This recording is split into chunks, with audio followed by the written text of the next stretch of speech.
আপনাদের রোগ যে আসলে না জানা ব্যাপারটা তা না, কি বললাম? রোগ হলো জানি কিন্তু মানি না রোগ। ভাত ডায়াবেটিস রোগীর জন্য তৈব নয়। যখন মানুষ বিকৃত খাবারকে স্বাভাবিক খাবার মনে করে তখন পুরোটাই সে শয়তানের পাল্লায় পড়ছে, বোঝা গেল। যার ইনসুলিন বেশি তার জন্য ভাত রুটি ফল দুধ তৈব হচ্ছে না। ইনসুলিন রেজিস্ট্যান্স করলে ডায়াবেটিস হওয়ার আগে বোঝা যাবে, 10-15 বছর আগে বোঝা যাবে যে ইন ফিউচার আপনার ডায়াবেটিস হচ্ছে কিনা। আমরা যারা নিজেকে গুরুত্ব দিব, শরীরকে, স্বাস্থ্যকে, তাদেরকে আগে কি করে স্বাস্থ্য ভালো রাখতে হবে তার জন্য প্রধান যে উপকরণ সেটা হলো খাবার। আসসালামু আলাইকুম রহমতুল্লাহি ওয়া বারাকাতুহু। সবাই কেমন আছেন? আলহামদুলিল্লাহ, আল্লাহর দরবারে লাখো কোটি শুকরিয়া আদায় করছি যে তিনি আমাদেরকে সৃষ্টি করেছেন, এই পৃথিবীতে পাঠিয়েছেন এবং জ্ঞান তিনি আমাদেরকে শিখিয়েছেন। তিনি যদি আমাদের না শেখাতেন আমরা কিভাবে শিখতে পারতাম? রব্বি জিদনি ইলমা, রব্বি জিদনি ইলমা, রব্বি জিদনি ইলমা। তো আমরা সবসময় আল্লাহর কাছে জ্ঞান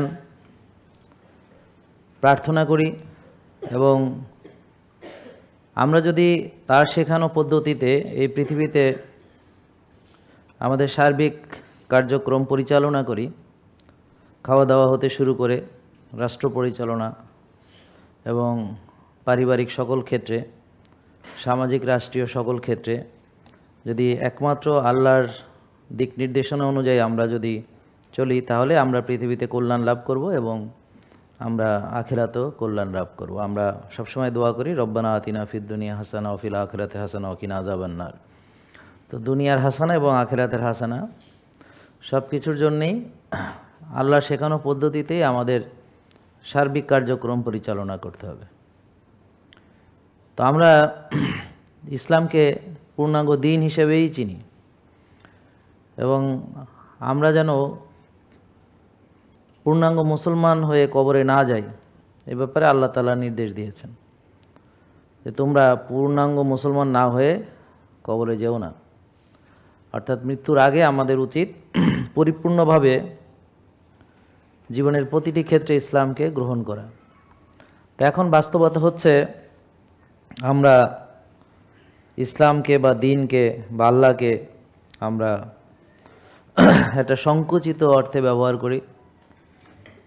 তো আমরা নামাজ পড়ি, রোজা রাখি, মসজিদে যাই, তো এই পোশাক আশাক পরিধান করি ইত্যাদির ভিতরেই সীমিত। কিন্তু খাওয়ার ক্ষেত্রে হালালাং তৈবাং, হালাল খেতে হবে, তৈব খেতে হবে।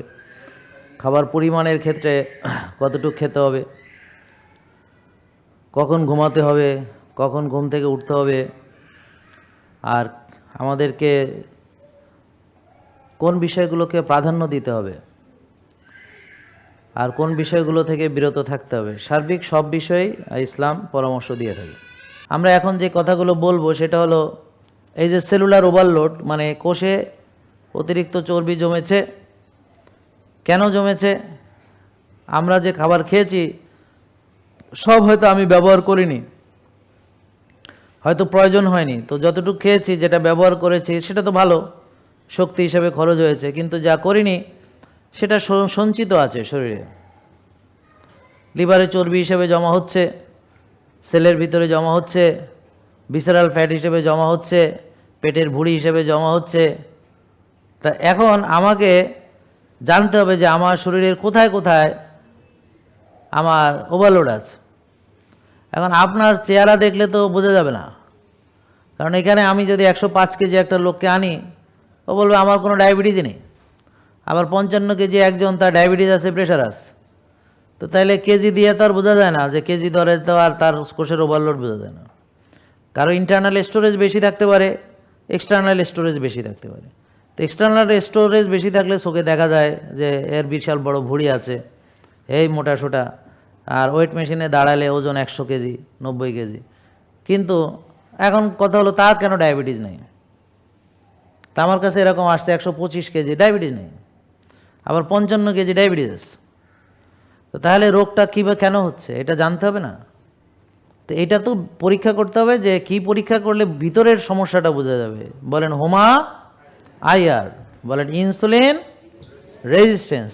এই ইনসুলিন রেজিস্ট্যান্স করলে ডায়াবেটিস হওয়ার আগে বোঝা যাবে, 10-15 বছর আগে বোঝা যাবে যে ইন ফিউচার আপনার ডায়াবেটিস হচ্ছে কিনা।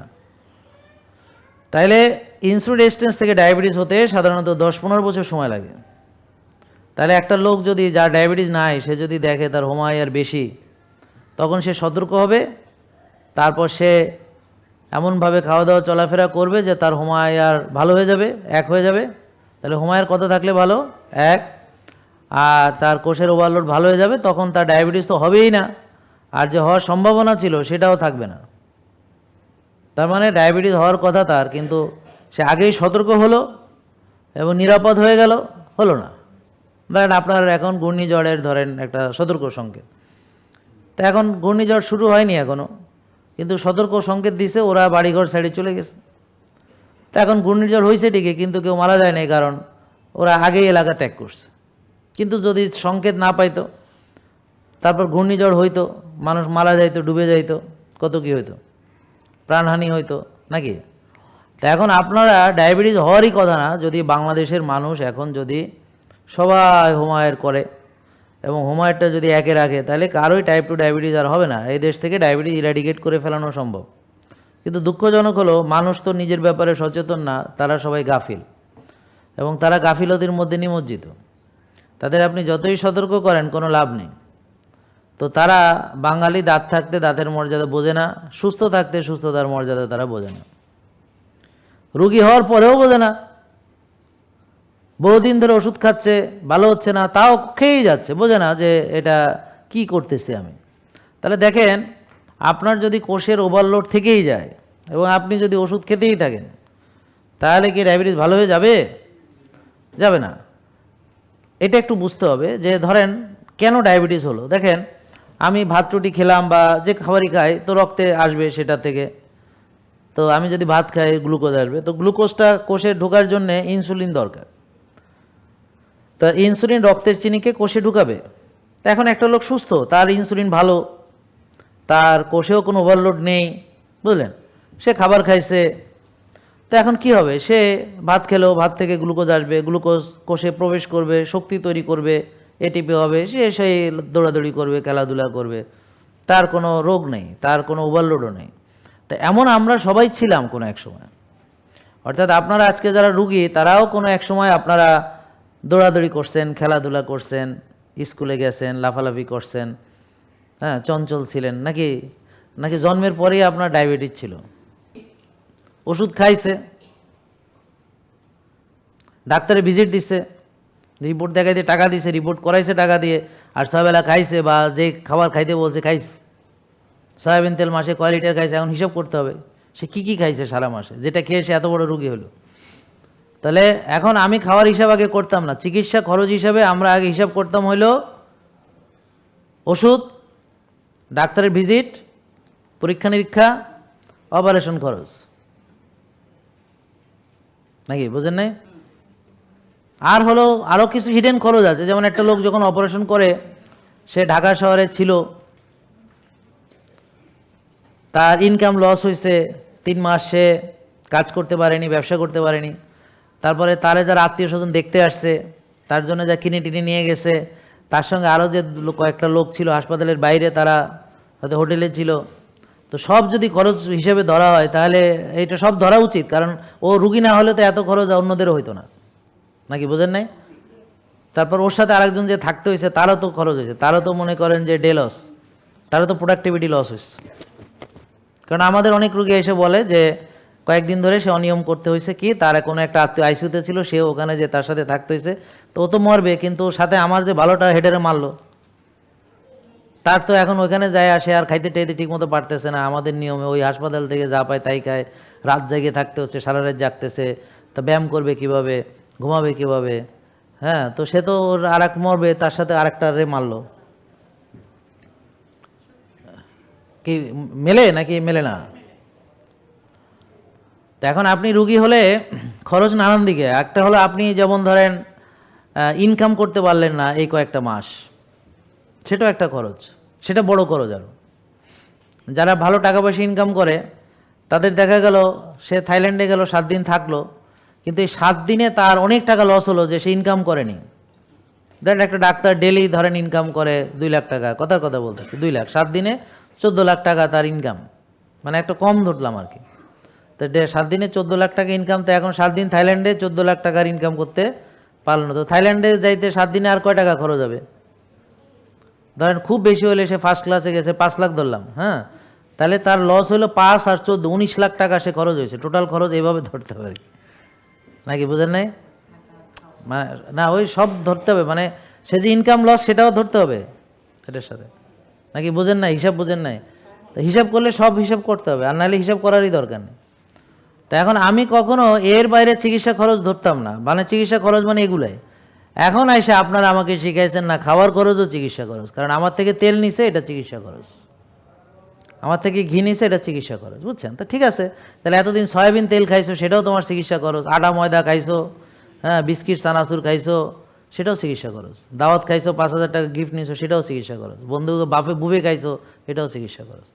তাহলে এখন আপনাকে যদি চিকিৎসা খরচ ক্যালকুলেট করতে হয়, আপনি সারাদিন যা খান, মাসে যা খাইছেন, এক মাসে কত টাকার ওষুধ খাইছেন, ডাক্তারে কয় টাকা দিয়েছেন, কয় টাকার পরীক্ষা করাইছেন, সব হলো চিকিৎসা খরচ।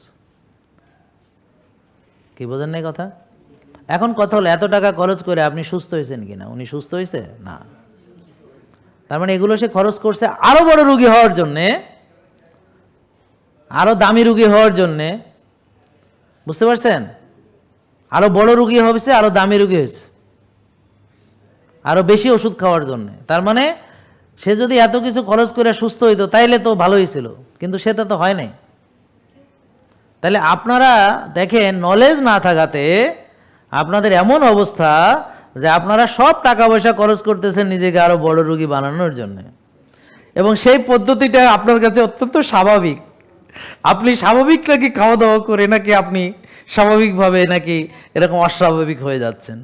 তাহলে আপনার চিন্তা চেতনা দেখেন কোথায়? তাহলে আপনি স্বাভাবিক খাবার খেয়েই এরকম অস্বাভাবিক হয়ে গেলেন না? তাহলে খাবারগুলো সব স্বাভাবিক ছিল। তাহলে কি কি স্বাভাবিক খাবার তিনি খেতেন? সকালে তিনি রুটি খেতেন, এর চেয়ে স্বাভাবিক খাবার আর তো কিছু নেই। কীরকম? যেমন ধরেন অস্বাভাবিক গম হতে তৈরি, যেটা জেনেটিক্যালি মডিফাইড, স্বাভাবিক গম তো নয়, সেটার ভিতরে আছে গ্লুটেন, গ্লুকোজ, সেটা তো আছেই, কেমিক্যাল ফার্টিলাইজার, কেমিক্যাল পেস্টিসাইড, জমির হেভি মেটাল, গ্লাইফোসেট, সেটা তো আছেই, ফাইবার ফেলে দেওয়া হয়ে মিহি করা হয়েছে। তো এরপরও এটা নাকি অত্যন্ত স্বাভাবিক একটি রুটি, কারণ আপনি খান বলে। কি অস্বাভাবিক আপনার চিন্তা ভাবনা, আর কি অস্বাভাবিক আপনার জ্ঞান, যে সে স্বাভাবিক খাবার বলে যা বিশ্বাস করে সেটা হলো তার ডায়াবেটিসের জন্য পয়জন। তো ডায়াবেটিস রোগীর পয়জন কি? চিনি, কারণ তার চিনি বেশি, তাকে চিনি কমাতে হবে। তো এখন সে রুটি খায় মহা আনন্দে, এবং যে ডাক্তারের কাছে সে যায় সে লিখে দেয় রুটি খান, মহান ডাক্তার লিখে দিয়েছেন রুটি খান, আর আপনার জ্ঞান নেই বলে আপনি তাই খান, খেয়ে বলে আমি তো চিনি খাই না। তার মানে রুটি খেলে চিনি বাড়ে এটা আপনি জানেনই না, এই জ্ঞান নিয়ে আপনি চিকিৎসা করতেছেন। আর আপনাকে ডাক্তার বলল চিনি খাবেন না, কিন্তু রুটি খেতে দিল। বাবা বা, কি সুন্দর, কি মহান! এই হলো ব্যাপার আপনাদের। কি বোঝা যাচ্ছে কিছু, নাকি বুঝতেছেন না? এগুলো সরাইতে হবে মানুষকে, যে এখনো যদি একজন এসে বলে যে আমি আজকে কেবল শিখলাম যে ভাত মানে চিনি, রুটি মানে চিনি, তাহলে এর তো দুঃখজনক আর কিছু হইতে পারে না। তাহলে আমি 19 সাল থেকে সোশ্যাল মিডিয়াতে ওপেনলি যে গলা ফাটাইতেছি, লাভ তো কিছুই হইল না, কিছুই লাভ হয় নাই। বুঝতে পারছেন? মানে লাভ হয়েছে যারা নেওয়ার তারা নিছে, কিন্তু আমরা যে চেয়েছিলাম মানুষকে অন্তত এই জ্ঞানটা দিতে, এটা তো আর টাকা লাগে না, এটা তো আমার ব্যবসার সাথে কোনো রিলেশন নেই। তুমি আমার ব্যবসার কাছে আইসো না, তুমি তোমার মতো জ্ঞান অর্জন করে ভালো থাকো, তোমার আসতে হয়েছে এটা, নিজের ভালো রাখতে পারো তাইলেই তো হইলো। আমি গতকালকেও বলেছি যে আপনি আসেন, দেখেন আপনার রিপোর্টগুলো ভালো, হোমায়ার 1, ভিটামিন ডি 100, টিজিএইচডি রেশিও সব ভালো আছে, ইনসুলিন সুগার সব ভালো আছে। উল্টা আমি আপনারা জিজ্ঞেস করি, ভাই আপনি কি করেন, শেখান, আমি একটু শিখি আপনার থেকে। বুঝতে পারছেন? আর যদি দেখেন যে আপনার রিপোর্ট খারাপ, তাহলে আপনি কি করেন না করেন ভুলে যান, ভুলে যে আমার থেকে শেখেন, শিখা কেমনে ভালো করতে হবে শিখা তারপর ভালো হয়ে যান। কি বুঝতে পারছেন? আর আপনারা যারা জানেন যে ব্যায়াম ভালো কিন্তু করেন না, যারা জানেন আর্লি ঘুমাতে যাওয়া ভালো ঘুমান না, তারা জানেন ঠিকই কিন্তু মানেন না বলে তারা রুগী। মানে তাদের একদল হচ্ছে তাদের জ্ঞানই নাই, আর একদল আছে জ্ঞান আছে কিন্তু সে অনুযায়ী সে চলে না। আর একটা লোক আছে তার কিছু জ্ঞান আছে আর কিছু বিষয়ে জ্ঞান নাই, যেমন ওনার ভিতরে এই জ্ঞান আছে ব্যায়াম করা ভালো, আর্লি ঘুমানো ভালো ইত্যাদি, ডিসিপ্লিন মানা ভালো, এই তো উনি সেটা মানেন। কিন্তু আবার ওনার আরেকটা জ্ঞান নাই যে ভাতও চিনি, রুটিও চিনি, ফলও চিনি, দুধ চিনি, এটা আবার নাই। ব্যাপারটা বুঝেন না? আর তৈব খাবার কোনটা উনি জানতেন না, আর অর্গানিকের মানে উনি জানেন না। তো তৈব মানে অর্গানিক, অর্গানিক মানেই তৈব। ব্যাপারটা বুঝেন নাই? তবে সব অর্গানিক তৈব নাও হতে পারে। কীরকম? যে খাবার অর্গানিক কিন্তু সেটা আপনার জন্য ক্ষতি। কীরকম? যেমন ওনার এখন সুগার 22, কথার কথা, কিন্তু ওনার মধু খাইতে হবে, খেজুর খাইতে হবে। এখন এটা তো তার জন্যে, খেজুর তৈব মানে ভালো খেজুর, মধুও তৈব কিন্তু তার জন্যে না। তাহলে তৈব মানে আবার হ্যাঁ তার জন্য কল্যাণকর হতে হবে। তৈবের সংজ্ঞার ভিতরে খাবার যেমন খাঁটিই হতে হবে তা না, খাবার খাঁটি হতে হবে, আবার তার জন্য কল্যাণকর হতে হবে, আবার সেটা হালালও হতে হবে। মানে শুধু তৈব হলে আবার হবে না। যেমন একদম খাঁটি মনে করেন একটা হারাম খাবার, ন্যাচারাল, কথার কথা বলতে, যেমন মদটা খুব খাঁটি, একেবারে পিওর মদ, হ্যাঁ, অর্গানিক মদ মনে করেন, হ্যাঁ, তো এখন সেটা যতই খাঁটি অর্গানিক মদ হোক, হ্যাঁ, সেটা আপনার ইয়া না, মানে আপনার জন্য সেটা হারাম। কথা বুঝতে পারছেন?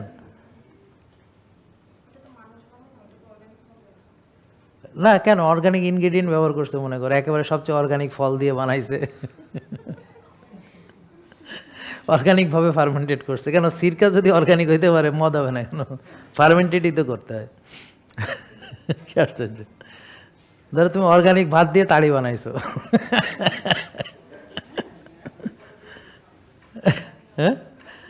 হ্যাঁ হয়তো বাংলা মদ তো বানাইছে পাহাড়িরা, তো অর্গানিক মদ।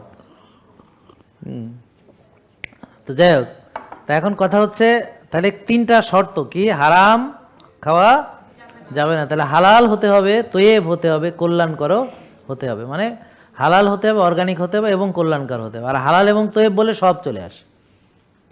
তো এই জন্য আল্লাহর শব্দ চয়ন যেটা কোরআনে আছে সেটা সব কিছু ব্যাখ্যা করে। কিন্তু বাংলায় বলতে গেলে আবার সেটা হালাল হতে হবে, সেটা পিওর হতে হবে, খাঁটি হতে হবে, উৎকৃষ্ট মানের হতে হবে, কল্যাণকর হতে হবে, হ্যাঁ, তাজা হতে হবে, মেলা কটা কথা বলতে হয়। আর ইংরেজিতে এক অর্গানিক বললে সব বোঝায়, কিন্তু হালাল বা হারাম সেটা বোঝা যায় না। আবার কল্যাণকর কি কল্যাণকর না সেটাও বোঝা যায় না। তার মানে অর্গানিক বলতে শুধু খাবারটা অর্গানিক সেটা বুঝতে পারি, এইটুকুই। কিন্তু সেই অর্গানিক খাবার আমার জন্য আবার হারামও হতে পারে, সেই অর্গানিক খাবার আমার জন্য অকল্যাণও হতে পারে। বাট তৈব শব্দ সব কিছুকে ব্যাখ্যা করে। এই জন্যে হালাল এবং তৈব এই দুটো শব্দ আল্লাহ বলেছেন। তাহলে আমাকে এই দুটো শব্দের ভিতরে সম্পূর্ণ পৃথিবীর সকল খাবারকে আমি ক্লারিফিকেশনে ফেলে ফেলতে পারি। তাহলে আমার আর অতিরিক্ত শব্দ চয়নের কোনো দরকার নেই। ক্লিয়ার? বোঝা গেল? আমরা শুধু তৈব খেলেই হবে না, বেশি খাওয়া যাবে না, সীমা লঙ্ঘন আল্লাহ পছন্দ করেন না। তাহলে ভাত ডায়াবেটিস রোগীর জন্য তৈব নয়, আর ডায়াবেটিস যদি ভালো হয়, কোষ খালি হয়, তখন ভাত খাবে, তবে সেটা আবার তৈব ভাত হতে হবে। তাহলে তৈব ভাতের সংজ্ঞা কি? যে অরিজিনাল জাতের ধান, একদম প্রাকৃতিক পদ্ধতিতে, কোনো কেমিক্যাল, ফার্টিলাইজার, পেস্টিসাইড ছাড়া এমন জমিতে উৎপাদন করা হয়েছে যেখানে হেভি মেটাল নাই, গ্লাইফোসেট নাই ইত্যাদি, এবং সেটাকে ফুল ফাইবার খেতে হবে, ঢেকি ছাটা, লাল বা কালো। হ্যাঁ, এখন কতটুকু খেতে হবে? গামলা ভরে, গামলা ভরে খেলে আবার আপনাকে 12-14 ঘন্টা কাজ করতে হবে। তাই একজন কৃষক যেমন গামলা ভরে খান, 12-14 ঘন্টা কাজ করেন, তার তো ডায়াবেটিস নাই। তাই জন্যে যা খাচ্ছেন সেটাকে আবার বার্নও করতে হবে। তার মানে একটা লোক বেশি খাচ্ছে, তার মানে সে 2 গামলা ভাত খাচ্ছে, এখন তার জন্য সেটা বেশি বা কম হতে পারে। কীরকম? সে 2 গামলা ভাত খাচ্ছে, সারাদিন কাজ করতেছে, হ্যাঁ, সেটা তার জন্যে বেশি হওয়ার কোনো কারণ নাই। আর একটা লোক সে 2 মুঠ ভাত খায় কিন্তু সারাদিন কিচ্ছু করে না, তাহলে ওই 2 মুঠ ভাতই তার সুগার 14 হয়ে গেল, তাহলে ওটাও তার জন্য অতিরিক্ত হতে পারে। এখন এক বোন কালকে বলল যে স্যার আমি খুব অল্প ভাত খাই, তো সুগার লেভেল কত? সুগার লেভেল হলো 22। তাই আমি বললাম অল্প খেয়ে যদি সুগার 22 হয় তাহলে বোঝেন। আমার কথা হলো যে আপনি ভাত বেশি খান না অল্প সেটা আমার জানার বিষয় না। আমার জানার বিষয় হলো আপনার সুগার 6 থাকবে, হ্যাঁ, এবং বিনা ওষুধে। এখন আপনি যা ইচ্ছা তাই করেন, যে সেটা নিয়ে আমার কোনো আপত্তি নেই। আপনি ভাত খেয়ে যদি 6 রাখতে পারেন রাখেন, না খেয়ে যদি পারেন রাখেন, আই ডোন্ট কেয়ার। আমার কথা হলো sugar 6 without medicine, without any insulin, নাকি বুঝতে পারছেন? এখন ওষুধ দিয়ে কমালে, ইনসুলিন দিয়ে কমালে সেটা ভিন্ন ব্যাপার, সেটা তো অ্যাবনর্মাল, সেটা তো নর্মাল না, সেটা তো আপনার বডির ফিজিওলজি না, এটা তো বাইরে থেকে আমি আপনাকে ওষুধ দিলাম। আচ্ছা, আপনারা যারা ওষুধকে নিরাপদ মনে করেন, শোনেন, ওষুধ হলো আমাদের শরীরটা হলো একেবারে টোটালি একটা অর্কেস্ট্রার মতো, মানে এখানে একটা একটার সাথে সব কিছু ইন্টার কানেক্টেড, ইন্টার রিলেটেড। তো বাইরে থেকে যে কোনো জিনিস যখন ভেতরে দিবেন সেটা পুরো সিস্টেমকে ডিসরাপ্ট করে। তো এটার জন্য আপনি মরে যান না এই কারণে, কারণ আপনার লিভার আছে, আপনার কিডনি আছে, হ্যাঁ, আপনার ব্রেন আছে, আপনার গার্ট আছে, তো সবাই মিলে আপনাকে বাঁচায়। এই বাঁচাতে যেয়ে তাদের অনেক পরিশ্রম করতে হয়, এবং এইটা যখন চলতে থাকে তখনই আপনি একসময় বড় সমস্যায় পড়েন, হয়তো লিভারটাই নষ্ট হয়ে যায় অথবা কিডনিটাই নষ্ট হয়ে যায়। কি বোঝেন নাই? মানে আপনি তো বেঁচে আছেন, কিন্তু এর জন্য একটা কস্ট আছে। কস্ট কি? লিভার আস্তে আস্তে নষ্ট হচ্ছে। কস্ট কি? কিডনি আস্তে আস্তে নষ্ট হচ্ছে, ড্যামেজ হচ্ছে, আপনি জানেন না। যখন আপনি জানবেন তখন লিভারের দেখবেন প্রায় 80-90% গান।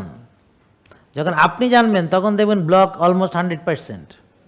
যখন আপনি জানবেন তখন কিডনির অলরেডি 70-80% গান, তখন জানবেন, তার আগে না। তার আগ পর্যন্ত আপনার সব ভালো আসবে রিপোর্ট। এগুলো বোঝেন কিনা? আসলেই বুঝতেছেন? কিন্তু এই যে দেখেন, এত বোঝায় লাভ কি? মানুষ এখন অস্বাভাবিক খাবারকে স্বাভাবিক মনে করে খাচ্ছে। সে সয়াবিন তেলকে স্বাভাবিক মনে করে খাচ্ছে, সে সাদা ভাত স্বাভাবিক মনে করে খাচ্ছে, রুটি স্বাভাবিক মনে করে খাচ্ছে। এই যে কেমিক্যাল দেওয়া ফলগুলো পচেও না, আপনি আপেল রেখে দেন পচবে না, আঙ্গুর রেখে দেন পচে না। তো এগুলোকে সে স্বাভাবিক খাবার মনে করে খাচ্ছে, বুঝলেন? সব তার কাছে স্বাভাবিক। আর সে নিজে অস্বাভাবিক হয়ে গেছে, তার শক্তি নেই, আগের মতো এনার্জি নাই, হ্যাঁ, তার সেই আগের সেই যৌবন নাই, আগের সেই চেহারা নাই, মাথার চুলও নাই, মানে পড়ে যাচ্ছে। আমি বলতেছি না চুল পড়ার অনেক কারণ আছে, এটা হরমোনাল টাক, সেটা নিয়ে আলোচনা করছি। কিন্তু যেটা আপনার রোগের কারণে পড়ে গেছে সেটা নিয়ে আলোচনা করছি, সেটা পুরোই ফেরত আনা যায়। এমনকি কিছু আছে বয়সজনিত, বা আমাদের যে বংশের জনিত কিছু আছে পাকা চুল, সেটা হলো বয়সজনিত, সেটা না। কিন্তু যাদের স্ট্রেসজনিত চুল পাকছে তাদের অনেকে আমাকে এখানে এসে বলছে যে এখন আমাকে ফলো করার পরে তার চুল দাড়ি আবার কালো হয়ে গেছে। হ্যাঁ, দেখেছেন? হ্যাঁ, ওই যে ওনার যেমন কালো হয়েছে, আপনার তো দাড়ি নেই, চুল কালো হয়েছে আর। তো যাদের স্ট্রেস রিলেটেড, যাদের মনে করেন যে চুল পাকে স্ট্রেস রিলেটেড, তো এটা নিয়ে অনেক গবেষণা আছে, এবং ওরা চুল পরীক্ষা করছে, দেখছে, এবং চুল পরীক্ষা করে দেখছে যে ধরেন চুলটা তো ধরেন লম্বা, ধরেন আপনি 3 মাস, মহিলাদের চুল তো সহজে কাটে না, তো এদের চুলগুলা অনেক মানে ইনফরমেশন দেয়। যেমন একটা গাছ যখন বড় হয় তো গাছের ওই যে কিছু কিছু ওই যে দেখবেন দাগের মতো থাকে, বোঝা যায়। তো ওগুলো দিয়ে মানে যখন গাছ কাটাতে বিজ্ঞানীরা বুঝে লেয়ারগুলো দেখে দেখে যে গাছটার বয়স কত, বা কত বছর বয়সে গাছটা হয়েছে, হ্যাঁ, কোন জিনিসটা, এগুলো মনে হয় যে এটা একটা ইতিহাসের পাতা, মানে বইয়ের পাতা, ওটা দিয়ে যারা বোঝার তারা বোঝে অনেক কিছু। তা ঠিক এই প্রতিটা চুলই হচ্ছে একটা ইতিহাস, বুঝতে পারছেন? তাই যে দেখা গেল, তো বিজ্ঞানীরা ওনারা ল্যাবে নিয়ে ওই চুল পরীক্ষা করলেন, কীরকম, যে একটা চুল কালো ছিল, তারপর সাদা হয়েছে, এখন আবার কালো হয়েছে।